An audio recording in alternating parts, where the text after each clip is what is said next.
Hi, we're going to be talking about how a house works from the stormwater perspective and what is a good boundary. I am Gus Ponstingle and I am the leak detective. There's my phone number and an email address. Please shoot your questions over to me. I'll be happy to try to help you out. So, how does a house work?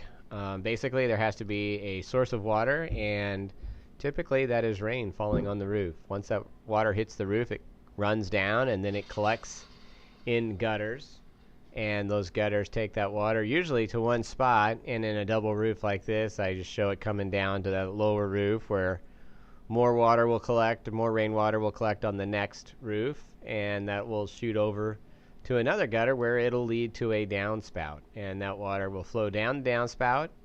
But once it gets to the bottom of that, the big question is, where does it go? And so let's just follow it and see how far we can take that water. It usually hits a downspout extension or a splash block. Those are sometimes both used, and sometimes one or the other is used, and sometimes neither one is used, but they are very helpful at getting water away from the foundation. From there, the water enters the yard, and one of the things it might encounter is something called a sump. And a sump is a depressed area where water will collect, such as a puddle. I think large sumps are called lakes, but a small sump or a small puddle is called a sump. And in your basement, a sump is a low pit that collects water. So sumps in yards are notorious for collecting water, which will seep into the ground, and that can get back to the foundation. Next, depending on the slopes and the grades of the yard, water will meander through the yard and hopefully start to get away, but sometimes it's forced back towards the house. One of the things it may encounter is retaining walls. And in this case, water will, especially if it's not constructed correctly, will penetrate very quickly down underground with a retaining wall. Not always a desirable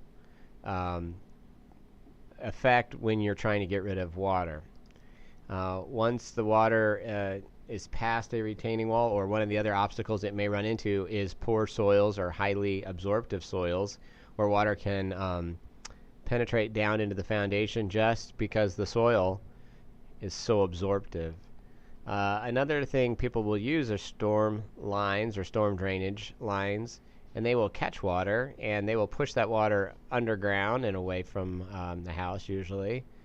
And in this case, water is now meandering towards some landscaping, a linear bed along that sidewalk or that front walk, and then we show another path kind of running into the landscaping.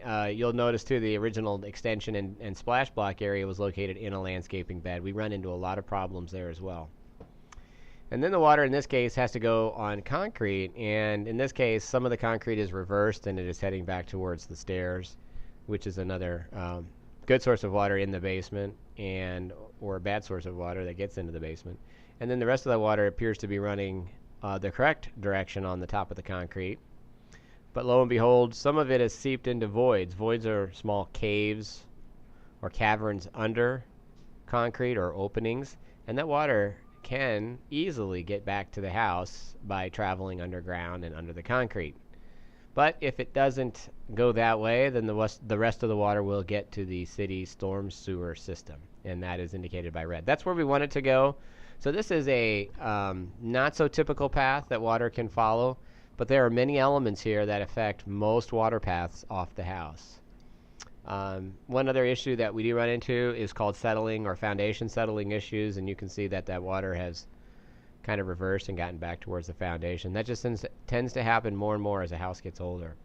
So our philosophy is strong boundaries are very good at repelling water, and we would encourage you to keep up or maintain those boundaries.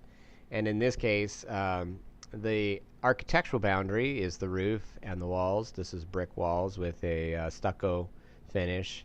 Some of those other elements aren't quite so easy to waterproof, such as the stairs and whatnot. But another element to a good boundary system is the yard. And so having a good drainage system is a very good boundary for a house. So when water does not get away from the house, leaks are more likely to occur, like this sump condition in this yard. What we find the best solution for most leaks is to fix the yard. It's much cheaper to fix the yard than it is to put an expensive drain tile system in the basement. You can see our videos on problems, flaws, and even scams with drain tile systems. This is our philosophy. We don't just keep your floors dry, we stop water from leaking in the house. So again, this is Gus Ponstingle, the Leak Detective. Thanks for watching this slideshow, and hopefully we'll hear from you.